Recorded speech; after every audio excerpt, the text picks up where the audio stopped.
গত ২১শে অঘ্রাণ ছিল আমার বাড়িতে পুজো। ঠাকুরটাকে দেখে অনেকেই হয়তো না চিনতে পারেন, তো আমি তাদেরকে বলে দিই এটা হচ্ছে মা বগলামুখীর মূর্তি। যেহেতু বাড়ির পুজো, তো মজা করাটা তো অবশ্যই উচিত। তো কথা বলতে বলতে সন্ধে প্রায় হয়েই গিয়েছিল। বাঙালি বাড়ির পুজো তো ঢাকের তালের নাচ তো অবশ্যই হবে।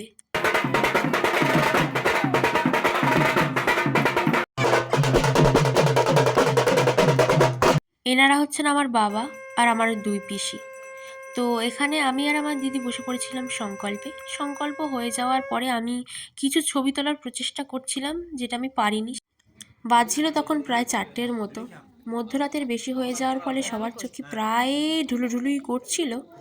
তো এখানে বেশিরভাগ সবাই লাট খেয়ে গিয়েছিল, ঘুমিয়ে পড়ছিল। বিশেষ কিছু আর বলার নেই, তাই তোমাদের সাথে নেক্সট ভিডিওতে দেখা হবে। ততক্ষণ তোমরা মায়ের একটু আরতি দর্শন করে নাও।